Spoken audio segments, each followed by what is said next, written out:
Fun stuff. All right. And then So, you go ahead and yeah, I want to every okay, week you I got the want to camera. this during these 4 weeks I want to give away a book. Why isn't So I it want to showing? encourage people Okay. Change your to window read view. and Here we go. study Okay, and cool.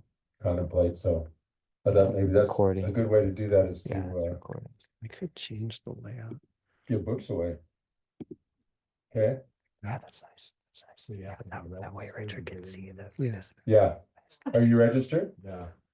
Oh, Oh, Larry's going in the all right, I Yeah. got you, Larry. Get in there, Larry and man. John, are they in there? With two L's, right? Yeah, Yes. 2 L's. And Together. John. 1 hour. And John. Okay. Yep. Are you registered? But just John with one J, right? Not two J's. And is Lucas registered? Luca or Lucas? Luca? Lucas. Lucas, yeah. I just registered like in the car. Oh, cool. Nice. Buzzer beater. Good job. Yeah. How's your back? Been 3 weeks. Sorry. It's a hard one, huh? Yeah. Okay. Well, we could start, huh? We can Is still. that okay? That's Tyler? great. I love it. Yeah, that's okay. And you're, if you leave, you'll be back at, I'm gonna hang the whole class. oh, good. Yeah. Good. Yeah, I'll be in. Good. So, this is at the end, and then toward the end, the last, instead of, things are a little, different. Arrangement today for some reason, so it was my fault. Cause I changed it. So, so we're gonna have I didn't run it by Tyler. So I hope it's okay. We'll do, I'm gonna do a little talk before we meditate. Maybe we'll do a short, just breathing meditation, but, and then, in place of the discussion and the last meditation, if it takes that long, we're gonna do an exercise, not a physical exercise, but an exercise around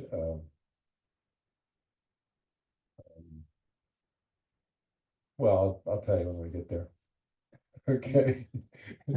Sounds good. You'll be writing things down and okay, and we'll have time to debrief it a little bit. Because I think that sometimes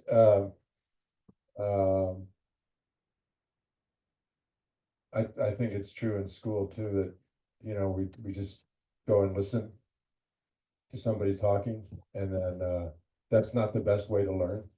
Right. And it's kind of boring sometimes. So so if we do something that's a little more engaging and a little more I don't know, we'll see. You tell me when we get done. And yeah, I'll say more later. So let's just sit for a minute or two and just calm down. Calm down. What does that mean? Not just relax our bodies, but relax our minds. Let go of things that are on our mind, things that we have to do after we leave here, things that are on us from the past, thoughts that are taking over. So just relax. Maybe start with 3 deep breaths.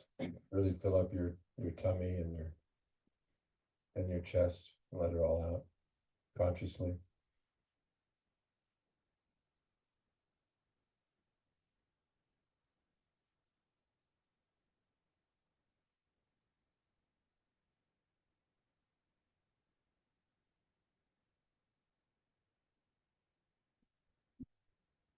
And let your body relax. Feel your toes, your feet on the floor, and bring awareness to your entire body.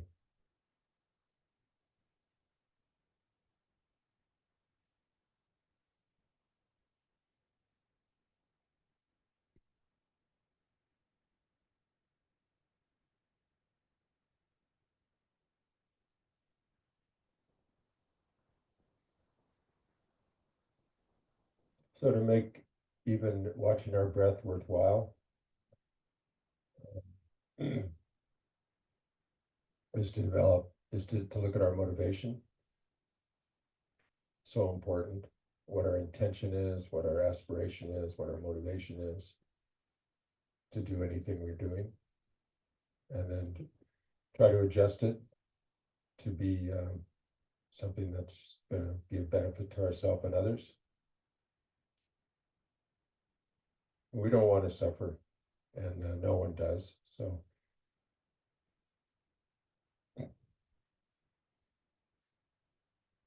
We try often to find ways to alleviate suffering and find happiness outside of ourselves. And I don't know how that's been for you, but things change so much that many things are not reliable. Our mind is also all over the place, so comes to an understanding that our mind is the creator of our happiness and our suffering, and the attitudes we take toward what happens, how we deal with suffering, how we deal with pleasurable experiences. And then we're all in the same boat. In fact, we could think about it in the sense of, if you've ever seen these rowing teams,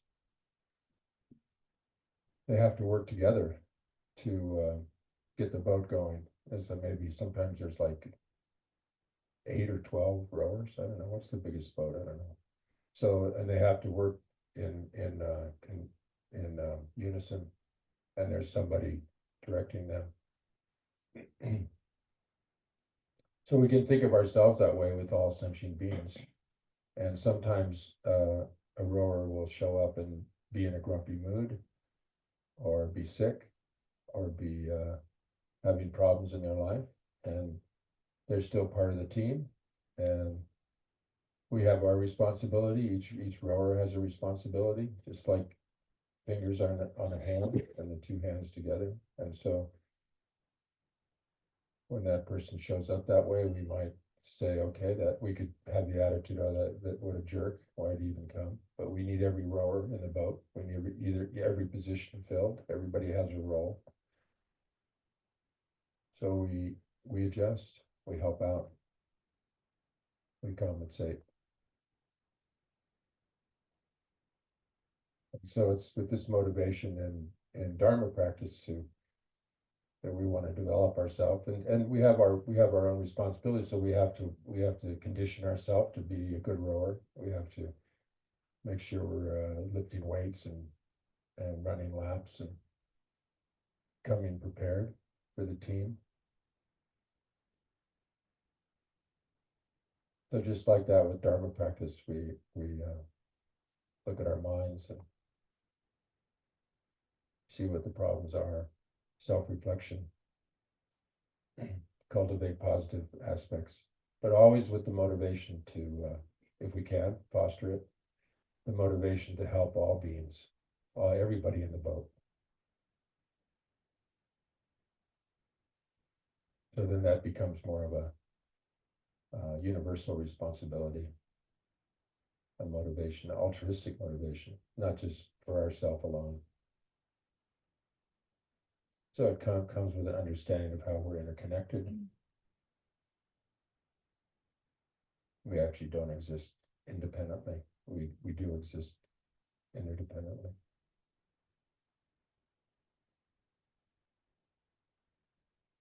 And everybody in the boat's important.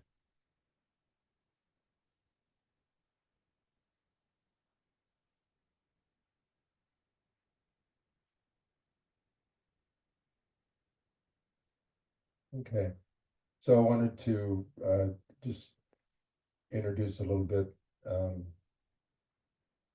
So in Buddhism, there's they sometimes talk about 84,000 teachings.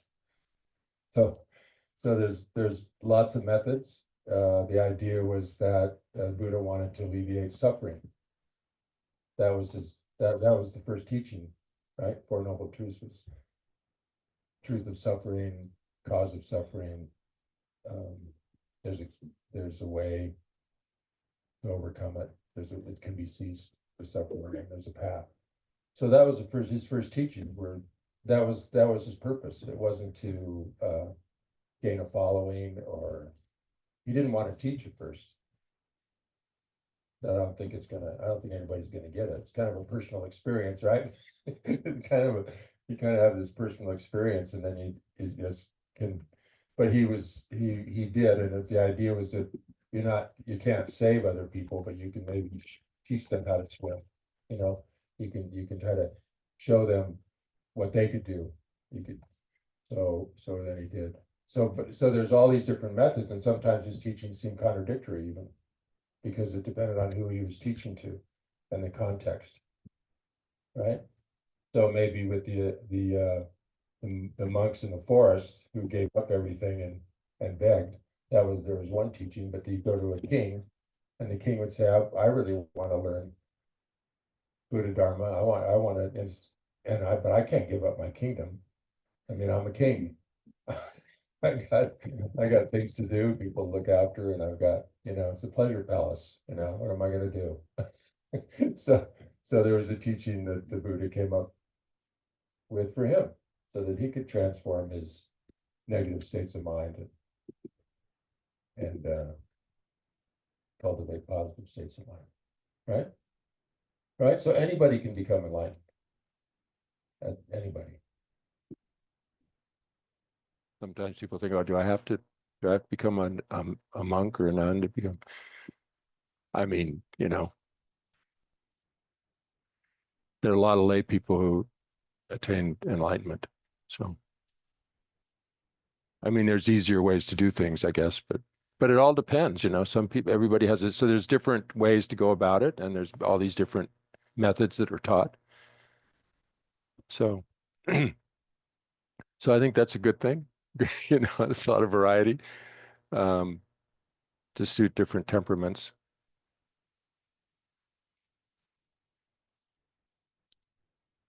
So we're talking here about a graduated path to enlightenment. So it's like, there's like, remember before we talked about the four facts of life, or four thoughts that turn the mind.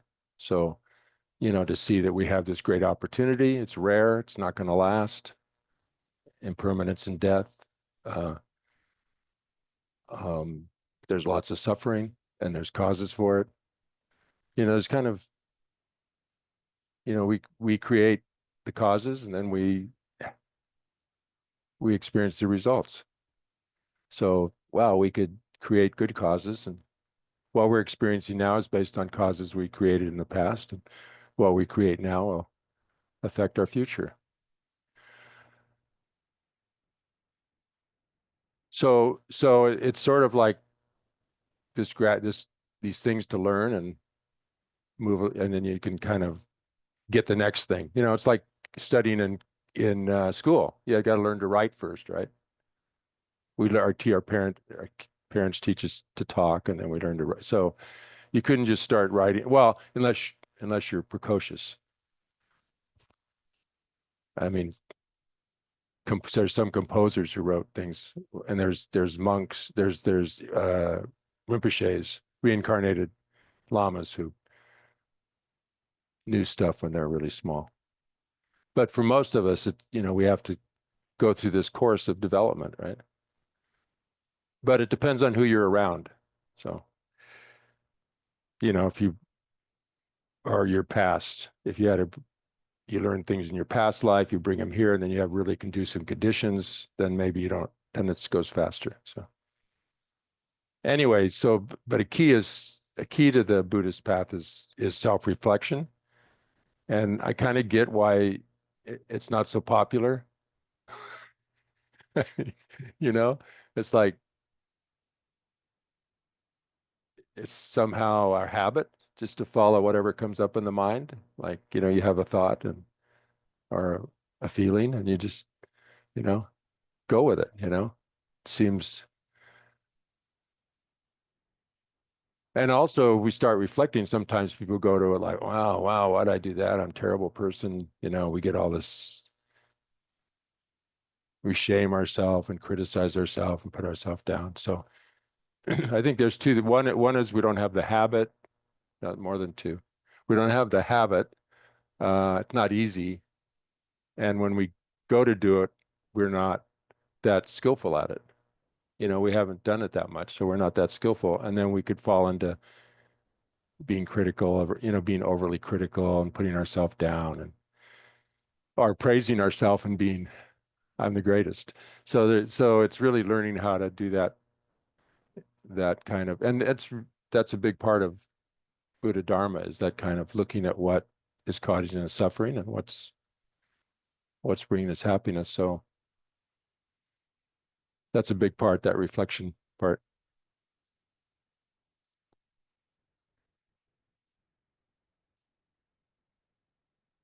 So this is where I wanted to bring this up, because this is where this sort of idea of having a teacher helps, right? And I thought, well, I go to classes, right? And the teacher will talk about the value of the teacher, and I'm like, oh, why are they praising themselves? You know, because that's where my mind goes, a negative mind goes. And then when I start thinking, well, you got to say something. I'm thinking about the teachers I've had when I bring that up. Like even from grade school, you know, if I hadn't had the teachers I had, I wouldn't have learned the alphabet. I wouldn't have learned how to read. I wouldn't have, you know, I mean, up until third grade, you're learning how to read, and then you're reading to learn or something. And so it's like all of that is not done without without teachers, right? And then some of the practices will have, before you start the practice, it'll have a list of 40 teachers, and you read them all. And so the oral lineage, or oral, remember we went through that before. There's here, there's it's spoken to you, but also you have to hear it. So it's passed down orally for generations and generations. So teachers will trace it back to Shakyamuni Buddha. How they do that, I don't know. But many, like 40 teachers back, you know, this teacher gave it to this person gave it to this person. So all these teachers that are, and like the Dalai Lama, and so without that, there's no, I mean, we don't have Shakyamuni Buddha here. I mean, I don't see it. I mean, some people can do that. Like they can look and they'll just, that's happen. Yeah. They get teachings from, in their dreams, kind of like, or in a vision, right? But so the lamas I've met, and the Dalai Lama, and people we get they're like so lucky to have that. I mean, it could be, Shakyamuni Buddha's not here, so the teachings are still alive, and there's still teachings around. So I think that you know, this precious opportunity we have that is short, that's another thing not to take for granted. That, oh, I can come up to Land of Medicine Buddha and go to teachings, you know. This wasn't always Land of Medicine Buddha. It belonged to the Bernsteins at one point. And it's like, you know, this whole thing of acquiring it, and Lama Yeshe was involved, and, you know, and then it gets developed, and it's got a staff, and it's got to be upkeep, and then, you know. So pretty wild. So this class, we're going to focus on refuge and renunciation. Okay. Yeah. Good. Okay. So first, a quote from Lama Yeshe. Buddhism is not at all a tactful religion, always trying to avoid giving offense. Buddhism addresses precisely who we are and what our mind is doing in the here and now. That's what makes it so interesting. Oh, that's the homework for this week. Watch Lama Yeshe on YouTube. Okay? Remember the airplane boy? Yeah, well, this week it's okay. This would be a lot of fun if you do this. Find a YouTube of Lama Yeshe and okay, yeah. Um, fantastic. Yes. Lama, Lama Yeshe, Yeshe.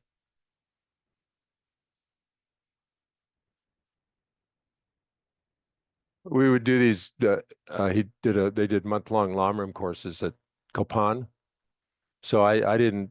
I was in Nepal when they were going on, but then we didn't hook up with it. And we finally in Australia. They came to Australia. We met them there. We did a couple of those in Australia, and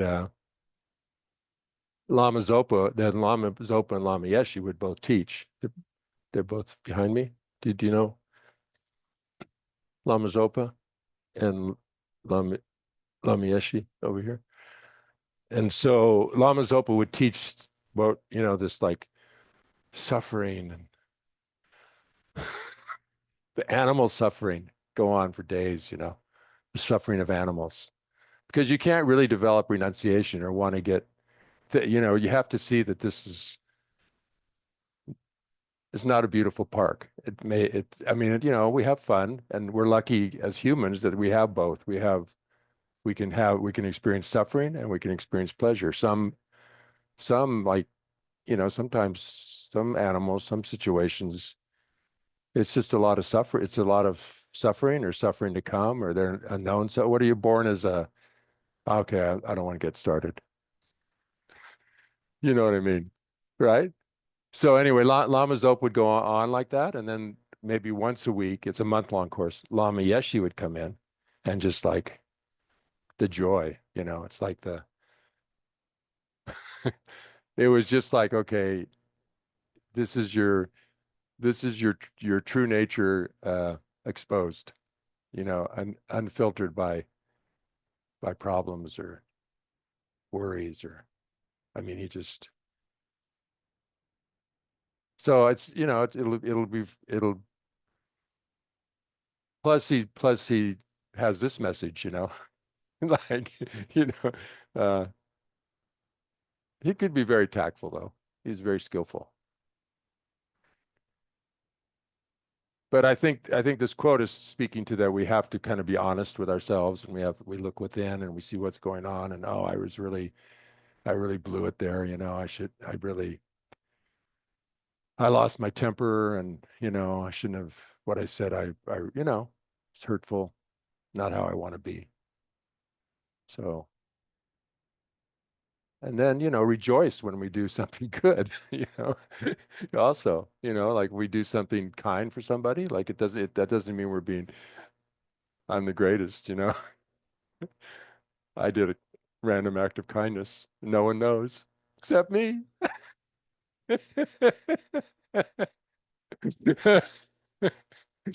uh, maybe that's too far, but rejoicing, that yeah, I really wanted to not get mad in traffic today, and wow, I pulled it off. I had some chances, I had some opportunities, but I held off, So that way we encourage ourselves, right? We encourage ourselves. So check out Lama Yeshe, okay? So I want to talk a little bit about refuge, and then we'll do a little short meditation, and then we'll get into this fun and games, okay? Yeah, I mean, I even have, just to give you a preview.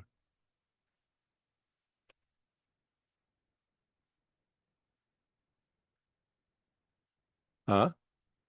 That's what I'm talking about.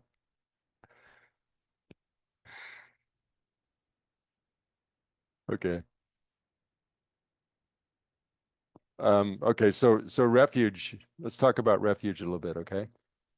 So I was thinking about this, and also reading and so reading, reflecting, right? Meditating. So like when you meditate, you could start off by reading something, right? Good practice is to motivate, like we did. Motivate, try to get up to a more altruistic motivation. Do a little breathing, calm down, and then do some reflection on a Lamrim topic, one of these, the three scopes, facts of life, relate it to yourself, read a little bit about it and then meditate on it and then dedicate at the end, like same as the motivation, like bookends, may what I've done help me become the best I can to be able to benefit others, because we're all in this together. Okay, there's a good practice, and it could be 5 minutes or or longer. So we went over taking refuge. We all take refuge in different things. Buddhism says one of our mistakes is taking refuge in things outside of us, because usually it's because usually it's not really outside of us. We did the whole thing with the eyeball, right? So how we see things. Tom, I'm going to use Tom, not use you. I mean, yeah. So, okay. So I look at Tom and the way my eyes, we see by using it says we see by using our eyes. It's like we're in charge. We're not in charge. It just happens, right? It's like breathing at night when we're asleep. It's not like I'm breathing. You're not even awake. But anyway, so light comes in to my eyes, right? My eyes take in the light, gets converted to electrical energy, and my brain interprets that as an image. Does that make sense? Does that work? Is that how it is? So light comes in, it's light, gets converted to electrical signals, which go to my brain, and my brain interprets it as an image. And it gets inverted inside too. Oh, it's down here. It gets inverted, right? The image somehow gets inverted in the back, and then I don't know how it works, but so we're not even, it's not, we take refuge in things outside of us, but actually it's an image that we have of what's outside of us that we're either getting attached to or we don't like, or right? And that interpretation is huge, because if we really, really like it, we get attached. And if we really, really don't like it, we have aversion. So that interpretation that the mind is making is huge, right? So we're taking refuge in sometimes the wrong interpretation, wrong interpretation of things. We think it's permanent, and it's not. We think it's independent of us, and it's not.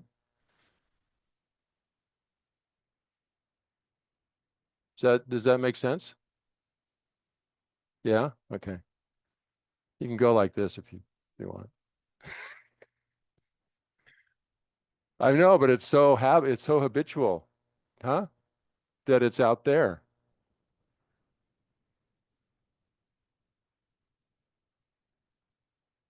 So when you fall in love with somebody, you fall in love with your image of them. So is that self-love? I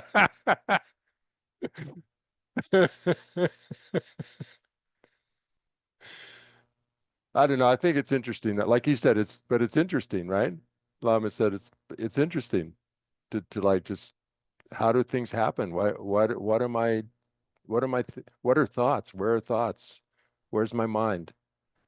What color is it? What shape is it? Things like that. It's like drive you crazy, but not if you stay light and keep the motivation, keep the right motivation. But there has to be some kind of trust, right? There has to be, in refuges, having some kind of trust and some sort of guidance on how to go about this, right? Because otherwise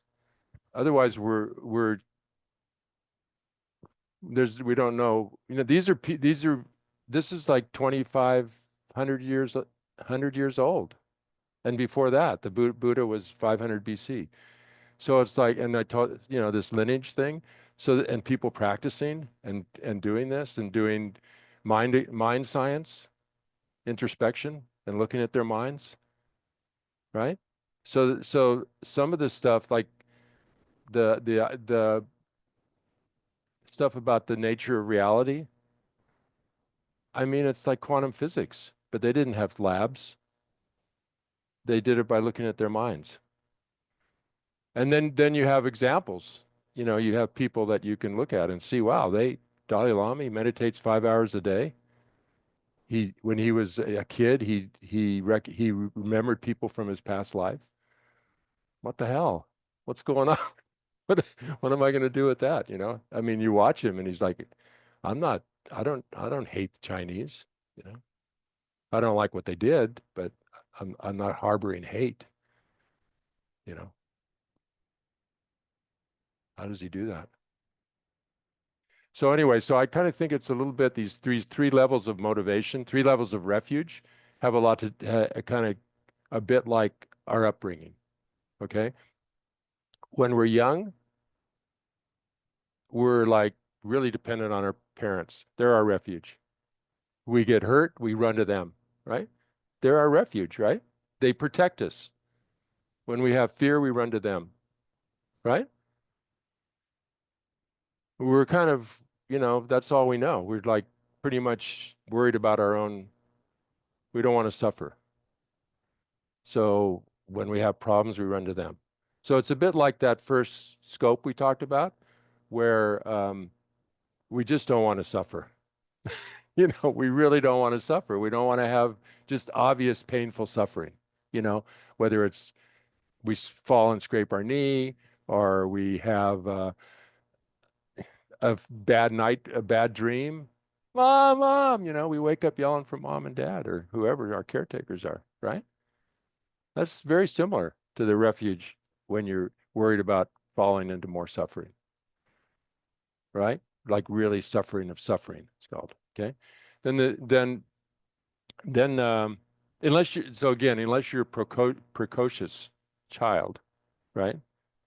Maybe you skip steps, right? You don't have to go, you don't go through this progression naturally. So in some ways it feels like like Buddhism has taken this sort of, and they do this in other contexts too, where they take things that are very natural in our life and transform it. Like, you know, this is how it would be on a spiritual path, a mental development.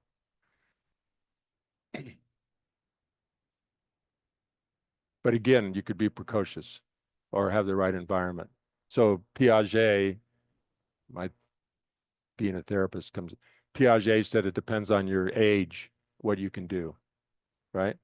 Like you can't, you don't form concepts until you're this, you know, anyway, very fixed ages. But Vygotsky said it depends on your zone of proximal development. So it depends on who you're around and what's going on, how you develop. So like these recognized Rinpoches get put into a very rich environment for learning and about their own mind. And so they not only are they have some propensity, they're put into really good environment to learn. So then we start to grow up, right? We start to grow up, become a little more independent, and we're not, you know, I mean, at one point it's really like, Mom, just drop me off around the corner. I don't even want to see the other kids at high school knowing that I'm getting a ride from my parents. And I don't want to go on holiday with you. I don't want to be around you anymore. You know, I'm a teenager. Bye. You know, not all of them, but sometimes that happens. Okay. So it's like we give up that refuge, but in Buddhism, you wouldn't give up that refuge. You keep going back. That's why I passed out first course and it'll go out again to new people. That prayer, the graduated course to enlightenment, it highlights all of those. So you don't forget. You go on further. You don't forget. You don't forget your mother and father. You don't forget that they were your refuge and they were so kind to you and they protected you, you know, and they protected you when you were in fear, and you don't forget them. You don't just, oh, I'm over that now. You know, you're still thankful. So then you become like more independent. You're going to school. You want to develop yourself, you know, but you start to see it's not just pain of pain. It's like, it's also because you're starting to, you're starting to become more aware of things. It's like, it's like I do something that I think is going to bring me pleasure and it doesn't, it turns out to be, there's an expression in Tibetan Buddhism, honey on a razor blade. It's to get our attention, right? It's like some of the things we do that we think are going to bring us pleasure, like overeating was really obvious. I mean, like if you eat too much sugar and you know in the past it causes troubles and now you're going to do it again. I mean, it's fun in the moment, but it's going to give you problems. Um, what are some other ones? Not being aware that, oh, I'm so happy I'm going to buy this car, and not having the awareness that, it's impermanent. Cars break down. I bought a my first new car, right? A Ford Ranger, right? So doing carpentry and, so my new car. So then it was a lemon. It was a lemon. It needed a new engine, it needed a new transmission, it wouldn't support a lumber rack. I mean, it's like maybe it was two engines. I don't know. It was like they kept replacing, I kept holding on to this truck, it's my truck, my new truck. So not being aware that, things, and then it took a fire. It had to burst into flames and totally burn up for me to let go of it. And so it's bur it did. It caught this flame shot out the engine. And I went, oh, okay. So I stopped. I was on the road to Vajrapani, but it was a foggy day and I got some things out of the back, and then I just stood there, and there are no cell phones, no reception. Somebody went and called, but it took the forestry 45 minutes to get there. So by the time they got there, the plastic headlights were dripping, and the tires were all. It never exploded. I don't know. I think that's in movies that things explode, right? I don't know. But after 5 minutes, I mean, at 45 minutes, right? But after 5 minutes, I shifted from, oh, this is what it takes for me to get rid of this truck. You know what I mean? Like I couldn't let go of it, even though it was a pain, it was a source of pain. So there's this changeable suffering, and then we start to realize too that just having this body and this mind, it's like perpetual suffering, pervasive suffering, like just conditioned suffering, like it's conditioned to, like it's born and then it's going to get sick, it's going to get old if we're lucky, and then we die, and it's like that's the nature of mind body. Okay. So we start to become more aware of that, and our our refuge now is like, I want out of this whole thing. You know, I don't want to just to escape obvious suffering. I want out of this whole cycle. It seems there's this cycle of like, I get what I want and then it deteriorates. I run into things I don't like, um, things that I think are going to bring me happiness. It turns into a disaster. My mind is a mess. What can I do about this mind? I want to change this mind so I don't have this kind of conditioned existence like this. Yeah, Larry. I know. I have one now. So I did get one now, but still has problems. Anyway, so it won't last forever.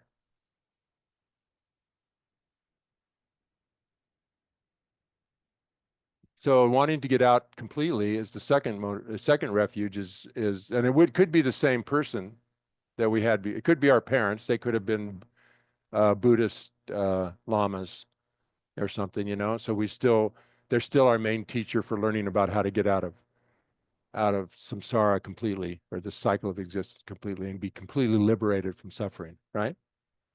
Right? So that'd be another our refuge is kind of shifted now, like we need we need different teachings. Sometimes that means different teachers. We take it's still the Buddha Dharma, but now it's a different level of refuge. Okay. Then we go, well, it's not enough that I just get out. I mean, duh. My parents that I'm so thankful to, and all these people that have helped me, I'm just going to get out of get out of this mess and like say, thanks for your help. So it's this motivation again, this, you know, I want to get out and I want because I really want to benefit, you know, I want to I don't want to get out of suffering. I want to help, you know, I want to help others. So it's not just falling into this sort of, quietude, you know, like peaceful mind, kind of like, I mean, it's peaceful mind, but it's not like I'm just not my own peace. So that's the third level. And then you get into teaching, that's, you know, more of the Mahayana teachings, the Vajrayana teachings, like that. So that's another refuge takes on another level, another a different way you look at Buddha, Dharma, Sangha. So the Buddha is like the doctor, and you know, like if you go to a physical doctor, it's like you're taking refuge in the doctor, you know, but you still have you still have to think on your own. You don't just, it's not blind faith, or it's not like, oh, I'll do whatever you say, you know. It's like you have to really check up and see, does it make sense? And can I do that? And is that right for me? And right? And ask questions. It's not blind faith.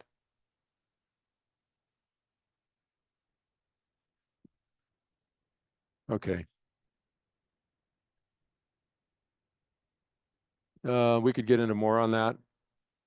I mean, there's like ceremonies to take refuge. You can do that with like a, usually with well, in this tradition, it'd be with a Tibetan Lama, and you get a, you know, you take refuge in the Buddha Dharma Sangha. You kind of commit, like, you know, it's like if you're doing an internship, you would commit to that program for a while and say, okay, I really think you're going to be a good mentor.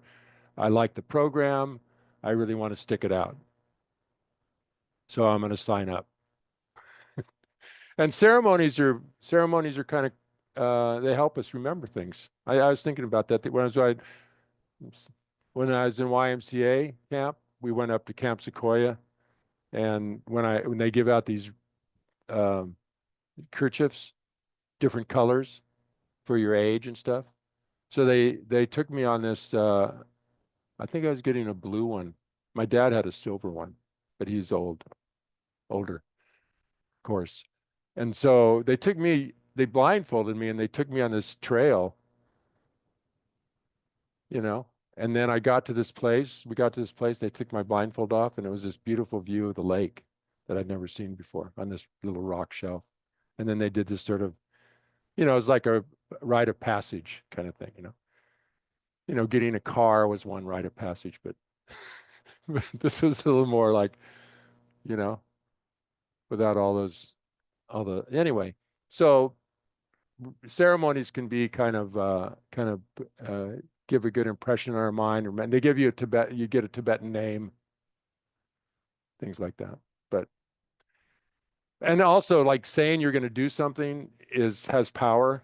Like just because you're just being a good person is good, but if you say, I really want to be a good, I'm this, you know, you see the value in not killing, stealing, lying, sexual misconduct, you know, harsh words, slander, and so you do it consciously. It has more power, right? So it's sort of like a conscious act, you know. I'm going to engage, you know, in this.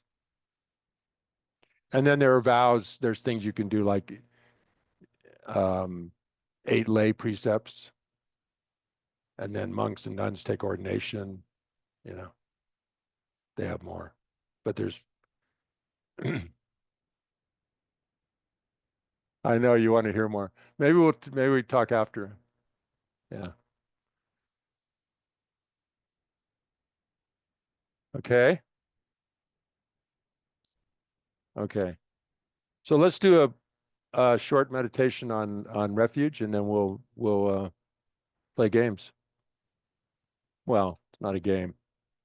Very serious. Okay. So again, good to have back straight, and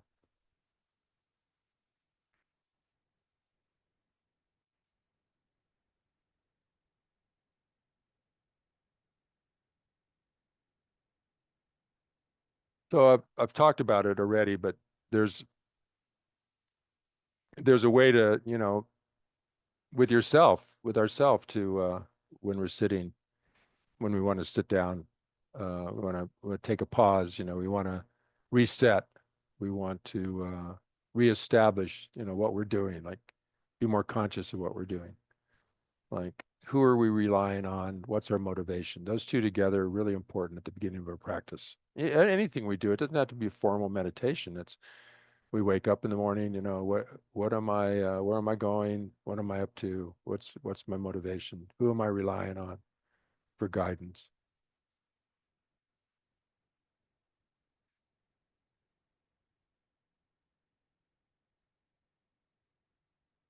So we can actually imagine people and maybe even books.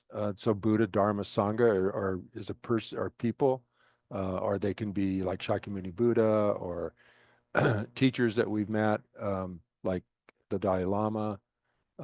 We don't have to have met them in person. Maybe we watched a video of Lama Yeshe, or can aspire to want to meet meet the Dalai Lama, or meet these lamas, or and then the teachings, you know, we can think of books we've read or things we've heard, and the Sangha of people, generally like people around us, but it's also sometimes thought of as people that have really are along the path quite a ways. So we can think that these and we can actually imagine them. So I'm picturing the Dalai Lama right now and Lama Yeshe, Lama Zopa, but it's sort of individual. And then there's all these texts around that I've seen in Gompas, and I know that some are about wisdom, the aspect of wisdom, some are about compassion, and you know, we've read some of these books, and we got a lot of, they gave us inspiration, and they helped us in different levels of problems that we've had. So we're kind of honoring them in our mind, and kind of reestablishing that we can see that they can guide us and protect us, and throughout our whole life until we're enlightened. We're going to need support and guidance. And then we can feel that coming from these is all the inspiration and all they're so kind, they're so happy that we want to change our mind, that we've turned our attention inside and see that the main cause of our suffering, our happiness, is our own mind. We want to clean things up in our mind, and so they're very excited about that. They're very encouraging, and a lot of kindness that flows into us, and they want to help us as much as possible. So we feel that light and that encouragement, and that rejoicing, that connection coming into us, and all our problems, difficulties just flowing out into the ground, disappearing, center of the earth, and burning up in the center of the earth.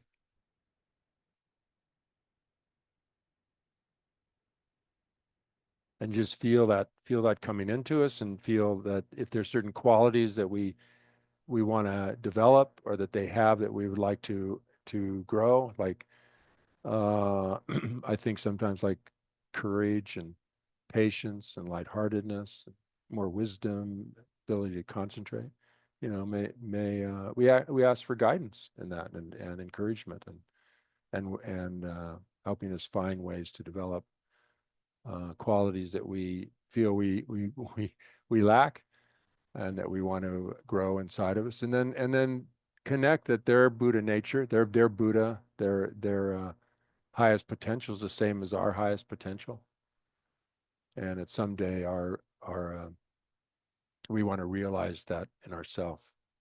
It's not something outside of ourselves. They are certainly images that we're holding in our mind, and we want to uncover our own highest potential that's in our mind and develop it. And we see at this stage we need to rely on support. And we've looked into it, and we're developing trust in these three sublime jewels, as they're called.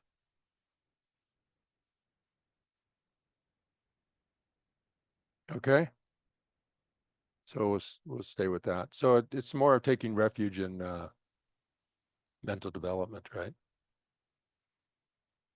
Rather than thinking happiness is going to come from taking refuge in my Ford pickup. Didn't work out too well. Everybody has a Ford pickup. Okay, so stop that one there.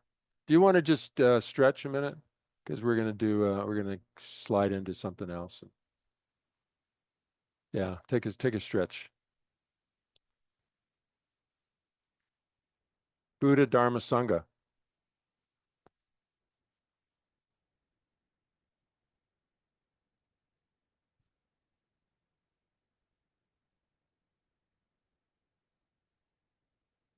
There are they all in the drawing? And everybody on Zoom, you have 16 slips of paper ready and a pen.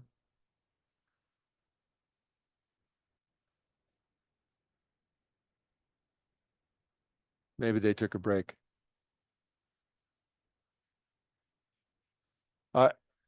They don't need it. I have paper for them.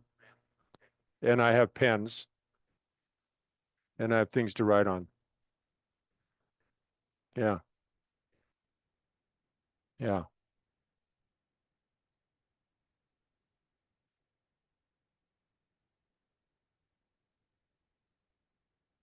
Oh, you're getting a preview? Do you have it? Do you have it? It's good, pretty good. Huh? Lama Zopa. Teachings by Lama Zopa.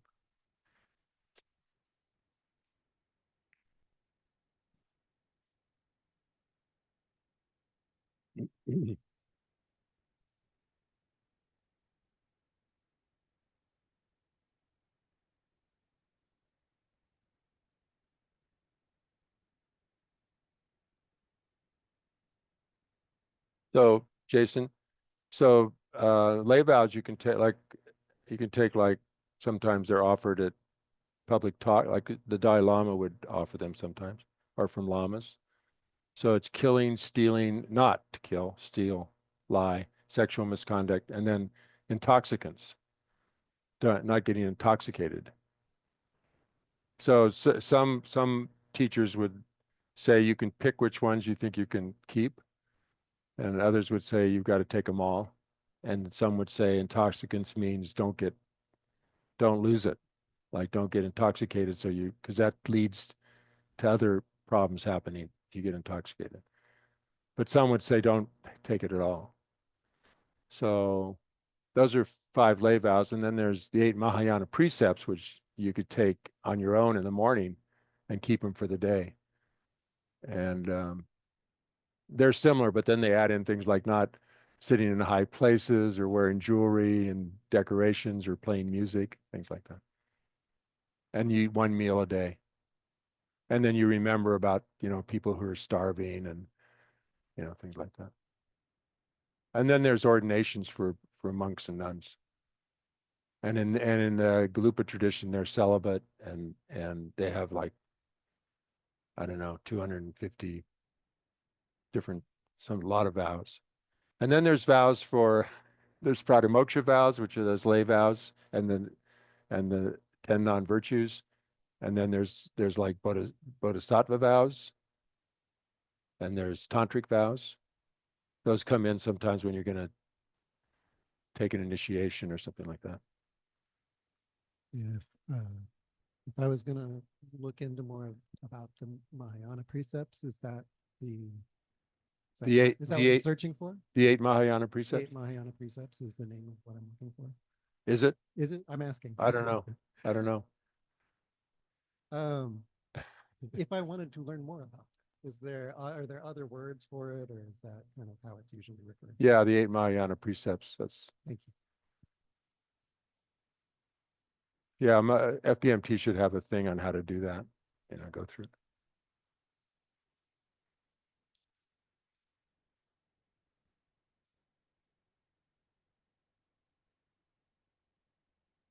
They all go to the same spot, but again, because of the variety of people and there's different methods, there's different approaches. You know, there's different, even within Tibet, there's 4 sects of Buddhism, and they have different, but in Tibetan, I think there is a commonality in the grounding in the 4 noble truths about suffering and the cause of suffering and like that. And then, yeah, some of the preliminaries I think are very similar, and then sometimes the approach gets a little different later on. You know, like some traditions are considered. I mean, the Dalai Lama tries. They all lead to the same point, but some maybe emphasize more like just go meditate, and some say you really have to study a lot to clear up misconceptions and doubts. Some say, you know, make sure you're combining the two, you know. Yeah. But yeah, you know, I think I mean, I've done Zen retreats and Vipassana retreats, which is more Theravadan, and, you know, it's like, I didn't find any conflict. Yeah, but sometimes I'll say stick with a tradition so you don't get confused because they use different terminology. One word may mean something different. But sometimes when you talk to them and explain what you're up to, then they'll, yeah, they have crisscross. So they take teachings from other traditions, and His Holiness is really good on that one. He's really supports all religions. Huh? The Dalai Lama. He really supports all. Yeah, he even says, you know, he comes to the West and he says, you know, don't become Buddhist, you're Christian. You know, if you're brought up in a Christian culture, stay Christian. You don't have to convert. They're not out to convert. It's more, it's more to train your mind. He's written books on ethics for the millennium and secular Buddhism, and you know, it's like the main thing is the compassion. We all have. He says we can talk about philosophy, like is there a God creator or, you know, whatever, you know, but on the compassion side, we're all religions. You know, I mean, deep down, or have that in common, you know, and humanity and looking after each other. So. I've been reading a little bit, very slowly, a book called Liberation in the Palm of Your Hand, and it's kind of a study of the long run. And in the beginning, there's some history, and I thought it was really striking how it's a story about how Buddhism had kind of fallen away in some regions over time, and had to be revitalized. Yeah. Cross-pollinating between Yeah. different regions. And Yeah. it's yeah. So I mean, it not only is it available to you as an individual, but it's kind of important to the whole. Yeah, and so Buddhism started in India, and then they got it going in Tibet. People like months and months to travel back and forth and translating, and then it got wiped out in India and invasions, and now it got wiped out in Tibet, and it's back in India. So, and now it's in America. Texts are being, you know, off paper and online now. So. I needed 45 minutes for this exercise. So just before we get into it, it's going to be a little bit on renunciation, right? That's the other, refuge and renunciation, right? So we've talked about that before. Some people like, oh, you got to talk more. Renunciation is wanting to be free, you know, because saying renunciation, you have to give up things. People are going to be put off by that. And I don't want to give up my pleasures. We don't have to give up. We don't have to give up our pleasures, right? We don't have to give up what our enjoyments. It doesn't mean that, you know. Again, it's an image. It's this image we have of it that exaggerates its qualities one way or another that we're giving up. Right? We're trying to get more real about how it exists. So suffering, we already did. Suffering isn't just physical and mental suffering in Buddhism. It's an agitated mind. a dissatisfied mind, right? And so it's, you know, it's the delusions or any mental state that obscures the very essence of our mind, the very core of our mind. They sometimes talk about it as like pristine awareness, or you know, that it's unpolluted. It's like very pure, you know, our awareness, pure awareness, right? Knowing, very you know, knows that we're connected, knows all this stuff, you know, and is very connected to people and kind and generous, and it's enlightened. It's Buddha nature, but it's obscured. So it's a potential in us. So that's what delusions do. They're mental states that obscure that. Well, how do they how does that happen? Well, they have it's delusional in the sense that it distorts, right? Or it distorts how things exist. So it's so like I said this before, it takes what's impermanent and makes it permanent. You know, our mind goes, "Oh, you're solid, Chris. You're solid. I can see but we know you're 99% space, and you're in constant motion.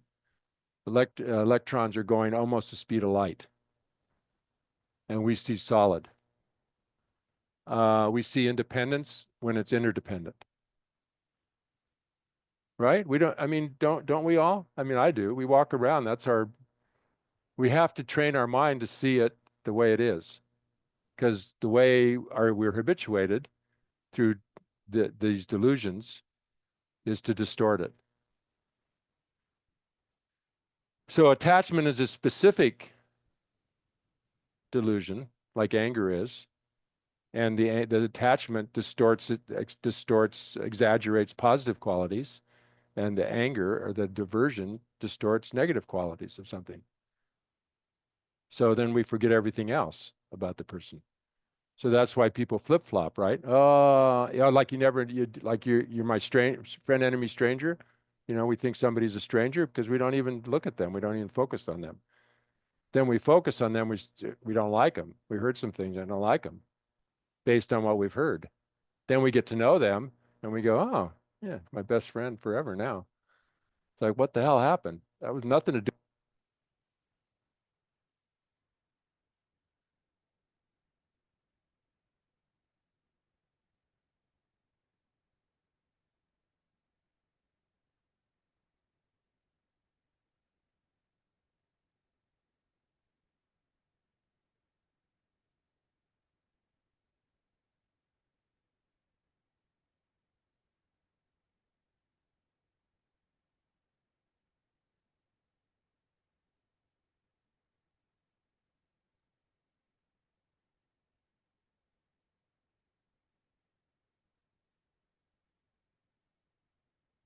So what we want to do, we want to renounce that faulty image.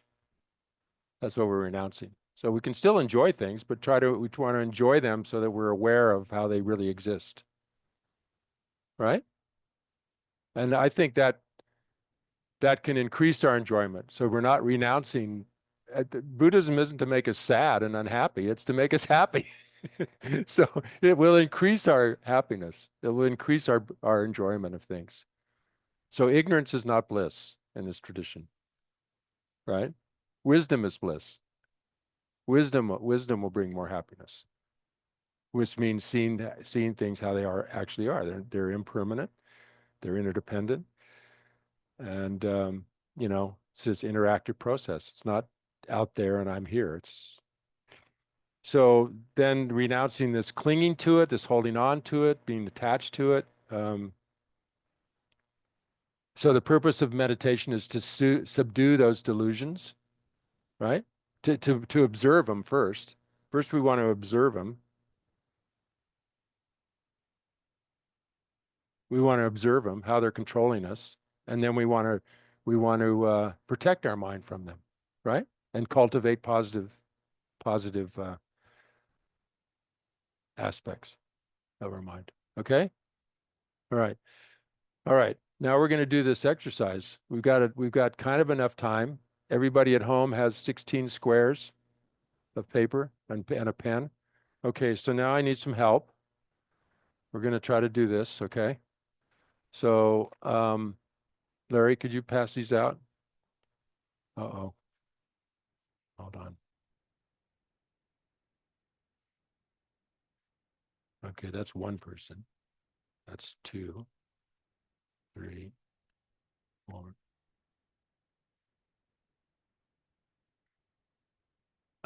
Can one other person come up and grab some of these? Or Jason, can you come? Yeah, one for each person.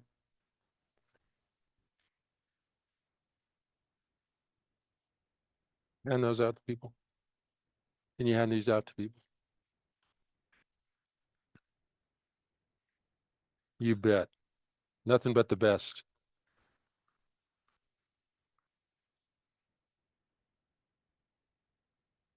Perfect. Okay, everybody have a packet? So you want to separate the into piles of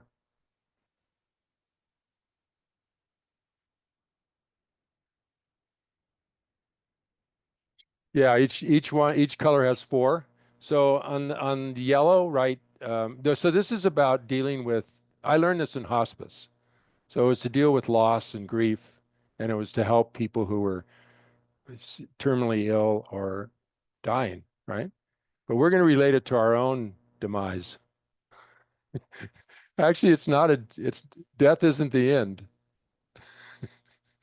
No one dies in Buddhism. A lot of the world, huh? A lot of the world believes in reincarnation, right? Not just Buddhism, a lot of these other religions, right? And it's not just a belief, I don't think, although I don't know, but you read books like Ian Stevenson, right? You watch Airplane Boy, you meet lamas who knew their past life, and you go, I don't know. Okay, the jury's still out.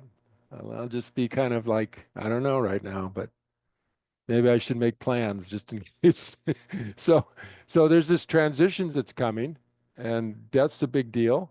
Um, it's a big motivator in Buddhism, and so I thought it was really good if we kind of and in the light of attachments, sometimes it's hard to die, it's hard to let go, right? So let's look at stuff that's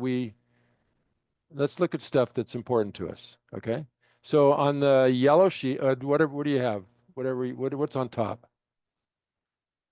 Oh, look at John. He's got them separated out in front of him. That's what I'm talking about. Do you need something to write on? You guys? Do you need some? I got books here to write on. You good? Okay. So you got the yellow one? Take the yellow one. Activity. Write on each of the yellow ones, write an activity that is really important to you. Like reading, hobbies, walking, swimming. I mean, sometimes we don't think about this stuff, but 4 activities that are important to you. No cheating, okay? No looking at your neighbor. Huh? A yellow sheet is activities, so on each yellow sheet, write 1 activity. At home, if you don't have colors, just pick 4 that are for activities and write a different activity on each sheet.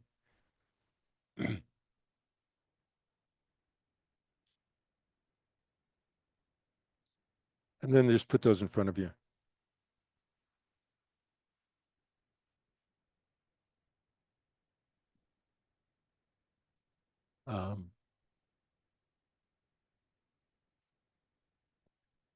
Larry, could you pass these out to people? It might be nice if they could spread them out on a table. Just give it to them to put the sheets on, because you're going to have to kind of lay them out. She's got something, but you might have to lay them out. So you did that? You got 4 yellows? Okay, on the purple? Here, that'll give you something to lay them out on. And here's some more, Larry. 2 more. You're okay. So on the purple, write 4 people, 4 individuals that are important to you in your life. Names. Don't say family, but put somebody's name.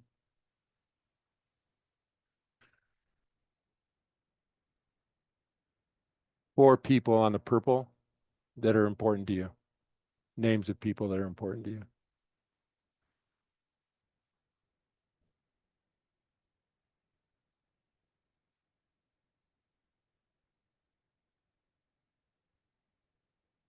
Could be pets, family members, siblings. No, not sibling. Well, it could be a name. You could put a name. Yeah.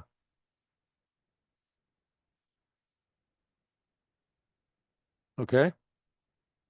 Got that?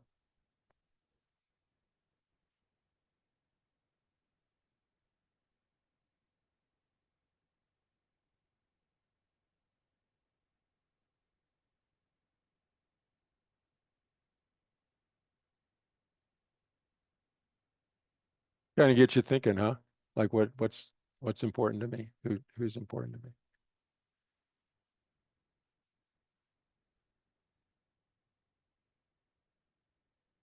Okay. Uh, so we did yellow and purple. Now we're going to do red.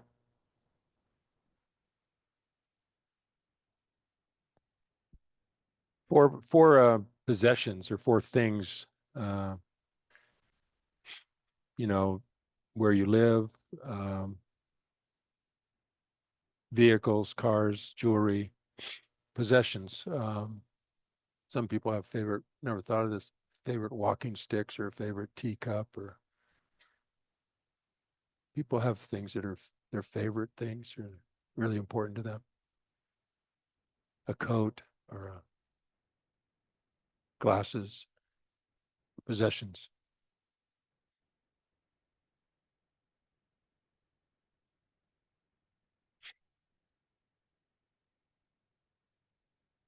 Okay. That was red, huh? 4 possessions, still going. Just off the top of your head.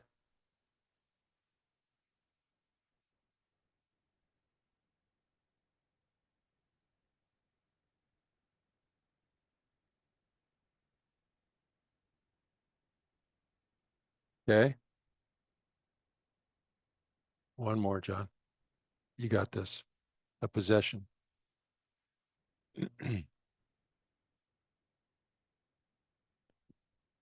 Okay. Last one. Green. A role, like teacher, sibling, daughter, mother, um, like that. A role for yourself, yeah, that you have. Good friend, um, helper.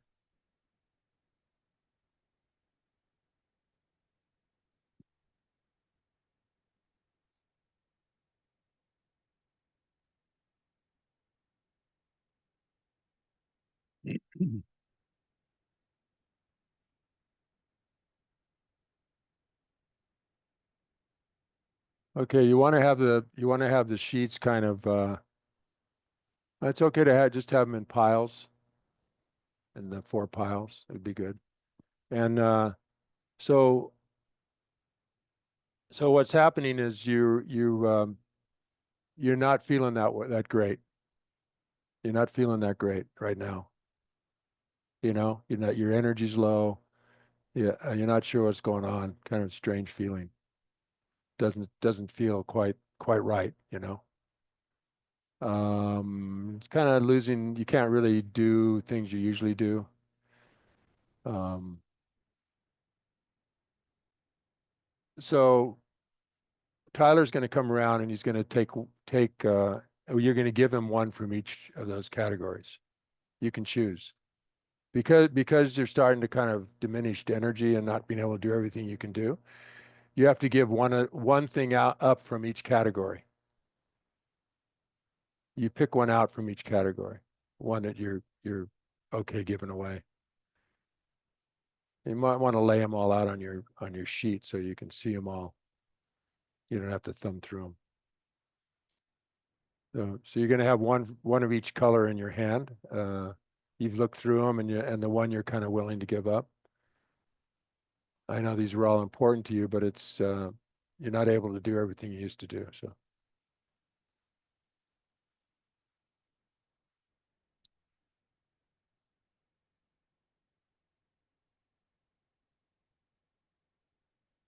Yeah, one of each color.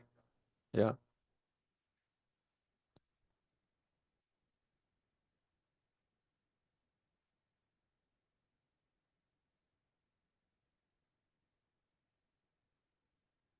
One of each color, John. Pull one of each color out to give to Tyler.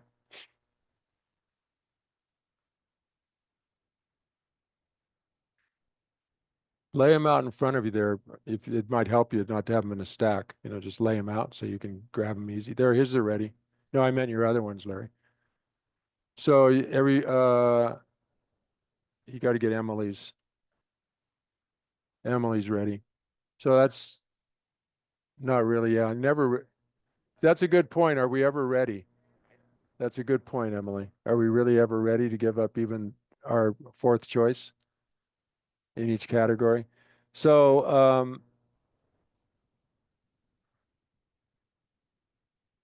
you're gonna have to go to the doctor. It's not working for you, and something's up. So you go to the doctor, and he does some things.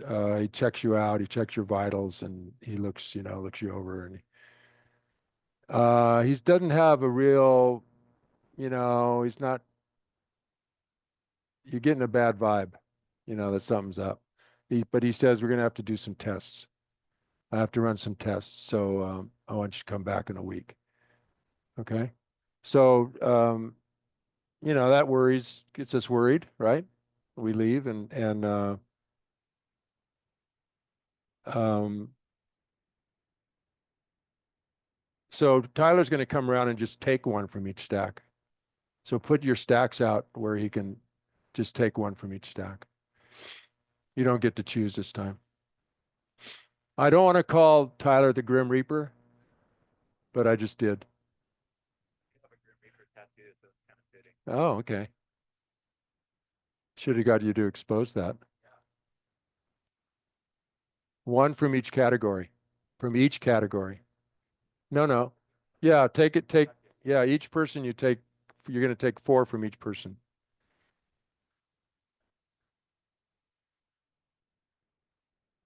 Just random. You don't look at them.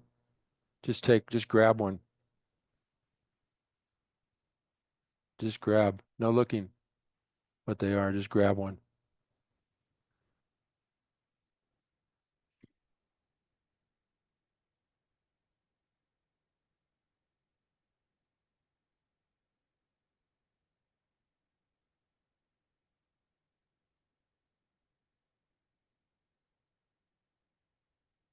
Okay.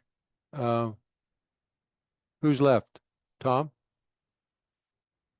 Jason, do you want to help out? We're going to run out of time. Emily? Emily needs 1 from each category. Rand is serving his up on a platter. No way. Ah, I see. Strategy. Oh,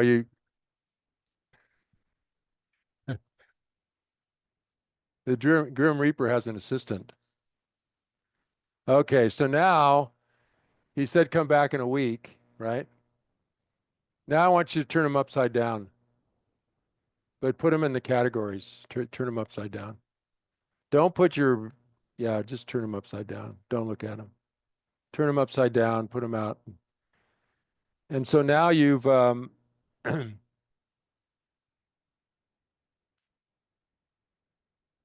now you've come coming back after a week to get the tests, and I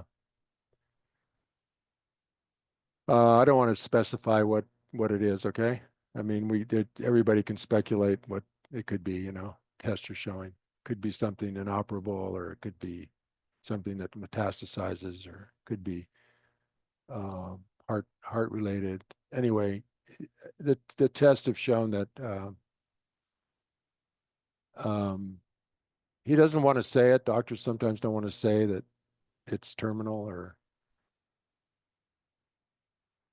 but you leave feeling like you don't have much time left. Okay.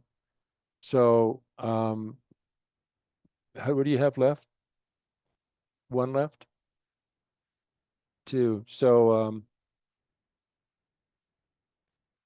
Okay, he's gonna come around again and take one.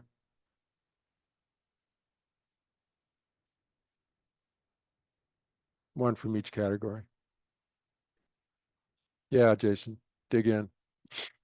So this is one of the issues with death is there's lots of things that contribute to death. The Grim Reaper has an assistant and an assistant and assistant. Very fragile. Don't know when it's going to happen. And all of a sudden, it could be all of a sudden, or could we have more time to sort things out? But sometimes it's very sudden.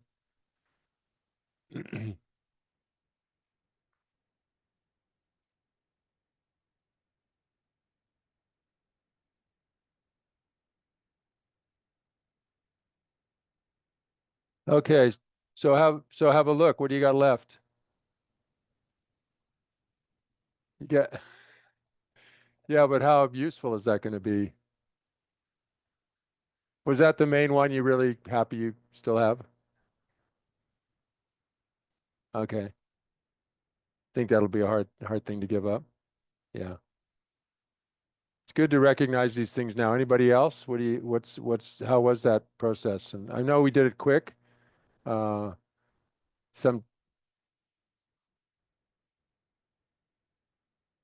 what are they? If you don't mind sharing.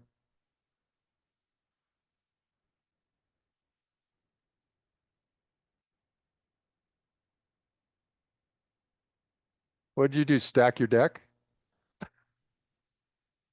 That's amazing. So so is that something you're least attached to or most attached to? Most attached to. You know, when I worked in hospice, there was one person who we usually it's to help people die at home. You know, they want, to be comfortable at home and bring in sometimes they're given 6 months, but first person I worked with lasted for 2 years, I think. So, but this other person, we thought die at home, but his wife was starting a daycare center at home. So he couldn't relax at home. He felt like he had to help her. So he had to go to the hospital to die. So it's really interesting you might have to leave the farm to die. I don't know, I mean, it's interesting, it's where we're most comfortable, but can we let go? Some people have died after a loved one has left the room, you know? My dad was like that. There are people who wait uh, till somebody shows up that they're waiting for. So I think it can help us sort of these are usually things that we're very invested in, right? That we don't want to let go of really. And anyways, I've got some more comments, but anybody else want to share what they have left or how that process was for them, or is this something? I don't want anybody leaving up, freaking out. So, but it's kind of supposed to freak us out, right? I mean it's not like Lama said, it's not always tactful, or I don't know what he means. You know what I mean? It's not always, huh? I mean, it's like when you suffer loss, you're sad. It doesn't mean sadness is bad, right? And if you get depressed about thinking about death, maybe that's better than getting depressed at death time. And Buddhism offers a lot of things to do. They have a whole thing about people have studied this, right? There's a process of death. And so you can tune into it, and there's an opportunity to really connect with your mind, the pristine nature of your mind. So it could be quite lovely. Like the Dalai Lama says, he's looking forward to it. I mean, isn't that a different attitude, huh? Instead of giving up. Some people say, I'm not worried about death, I think it's good to check up on that one, Anybody else? Something? Yeah. Here you go, Lucas. Look- I'll have you speak into the mic so the Zoom participants. And can hear. anything at home and on Zoom, if somebody has something they want to share. I liked it better the second and third rounds when I didn't have to pick. which When you one. didn't have to pick. Yeah. That was easier. How come? Oh, Because it felt more tied into like my sense of self. Second and third rounds, I was like, oh, like these things are happening. Oh well. In the first one, I was like thinking about myself and how I view myself as I was deciding what to let go of. Yeah. But when it's just taken away, then you just adjust. Yeah, I know it maybe is kind of different from other people, but yeah, like I liked it better when I didn't have control Yeah. over it. Yeah. Yeah. We don't have a lot of control anyway, do we? About that? Well, some, I guess. Some control. So in this life, we can still enjoy these things, but we know that we can't totally take refuge in them, right? That things. So what helps at the death time? My possessions aren't going to help. My relationships aren't going to help. I mean, maybe they're around me and they're nice, but maybe they're crying and making it harder, you know? Um, my activities I can't do anymore. My roles are disappearing. My sense of self is disappearing in this conventional sense, right? So Buddhism would say it's the Dharma. It's the understanding you have about your mind and what its really essential nature is. Because that's what'll go on. I mean, not inherently, but a stream of consciousness, like a river, you know. So the more we can connect with that awareness, like awareness always seems to be, I mean, if you want to, awareness seems to be something almost we could rely on, you know, awareness, knowledge, wisdom. What do you think? What can we rely on at the death time? Or what do we do at death time? I want to know. I mean, I'm working on it.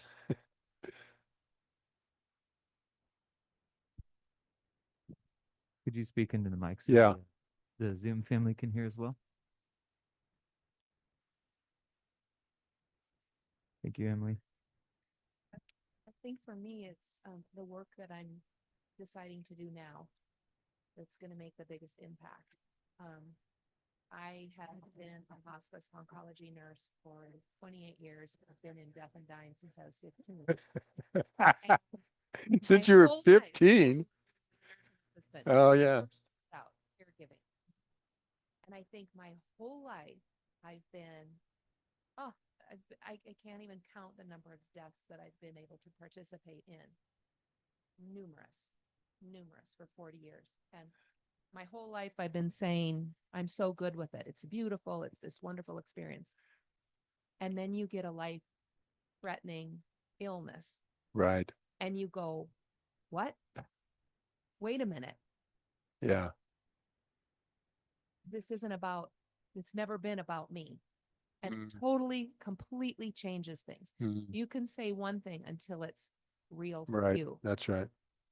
So I think it's going to be all this work Yeah. that I do while I can. Yeah. Yeah. Yeah. No, it's a good point.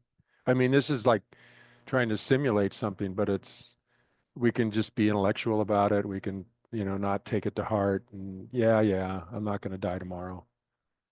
We don't know. We don't know. I mean, you get older, you hear people that, oh, they recovered. Oh, good. They're doing better. Oh, they died. You know, it's like, yeah, I mean, and it's no age. You don't know what age it's going to happen. So death and impermanence are great for renunciation, right?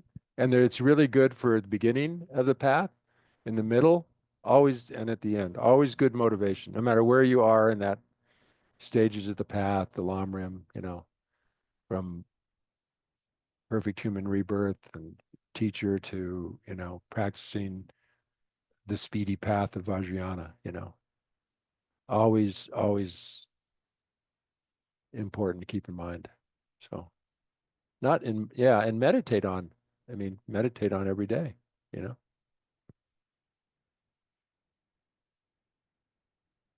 Then maybe we can enjoy things more or just let go, you know, not.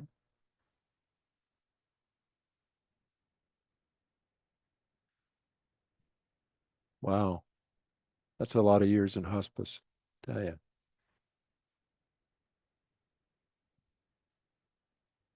Real quick, Richard, too. Yeah. I'm gonna include what the Zoom family said. Yeah. Linda said 2 of my person cards are my kids. I would be split into 1,000. I would be split into 1,000 pieces before choosing between my kids. And then Susanna said Oh, yeah. difficulties with my husband got me into meditation, and that's the person I picked. What does this mean? Oh, that I picked to give away? You mean when you had a choice to give away? Yeah. Oh, yeah.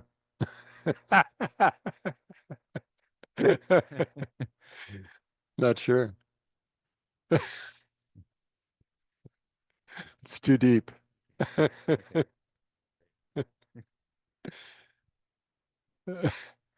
I don't mean to make light. I don't mean to make light. It's just, what does it mean that, did she pick it? She, like the first time when you, She picked it, and yeah. oh, yeah. So that's it. That isn't, you know, aversion is a type of attachment. Isn't that interesting? Like, I don't want you around, you know, I don't want you around, you know, get out of my life, you know. But what do you do when you go home? You're thinking about that. You're like, ah, you know, why could he say that to me? And what, you know, so you're attached to this story, this view, you know. So it's not just things. Did anybody put going to the wait, anybody put activities going to the bathroom or eating? Like when you get sick and dying, it's hard to get up and go to the bathroom. It's hard to eat. It's hard to sleep. It's can be, you know. We take those things for granted, you know. Right? Maybe we'll enjoy eating more now. Like, wow, it's good to be my last meal. And dedicate it to all beings, you know. May all beings realize that death could happen at any moment. Wouldn't it be wonderful? Maybe we'd live in more harmony, you know, maybe be not. I mean, you know, I don't want to, if Bev goes off to work, I retired. If Bev goes off to work, I don't want to leave in an argument. She could die. I could die, you know. I don't want to have that on my mind. So it can improve our relationships. Amazing, you know? Like thinking about something we don't want to think about could actually help our life.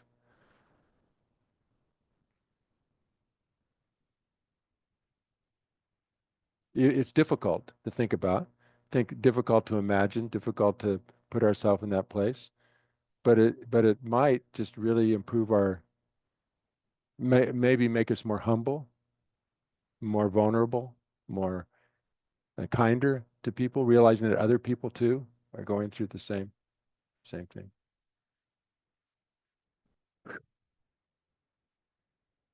So that's kind of a dedication to all beings, huh? So we're going to get into bodhicitta and emptiness and a little bit of talking about Vajrayana a little bit. Next 3 classes. Okay? Oh, I shouldn't do this. I think it should be somebody else.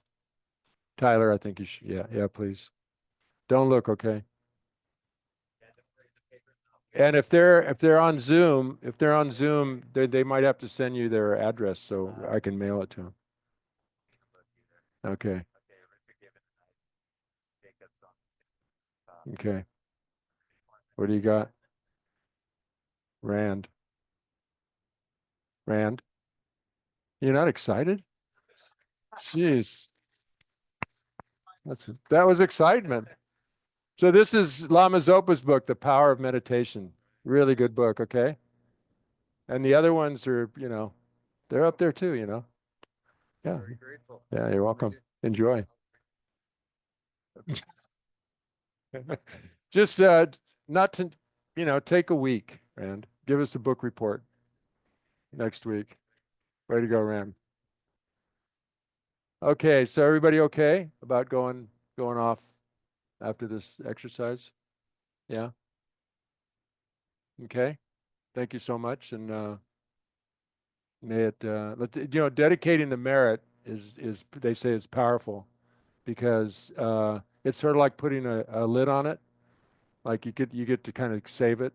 So if you like anger is something that's supposed to really destroy, and it does, it kind of destroys a lot of good feelings and so by dedicating you kind of seal the deal. It's like it's what I've done is I give it away. I give it away to all beings. Let go. It's not mine. And rejoice. For us to get together and talk about these things, I think it's really rare and wonderful. And then all the teachers. So yeah, so we could so dedicate. Go on and the main part of your practice should be motivation and dedication. Really, really, really most important part. So that we rejoice, there's so many teachers like the Dalai Lama and other teachers that are still on this planet. The Pope, unbelievable. Sorry, it's late. He's double pneumonia, right? And he comments that no, um, it's not just looking after your own family and then others. It's everybody we look after. Because there was a person who made that comment, a political figure made that comment that we just look after our own and we shouldn't. You might know who I mean. Yeah. So, I mean, on his deathbed, I mean, not deathbed, but he's double pneumonia and he's like, huh? Thinking about everybody, like, no, that's not right. You don't. So then that makes it limitless, Our love is limitless, compassion's limitless, unconditional. And if we can't do it, then I screwed up. I'm gonna try harder. What a great thing, huh? Don't we all want unconditional love? Huh? Yeah. So why, just I'm trying, We're all trying. We're all in the same boat. Ah, come back. We're all in the same boat, huh? Back to that rowboat at the beginning. Okay, thank you. Thank you so much. Yeah. See you next week. Oh yeah. Yeah, the books you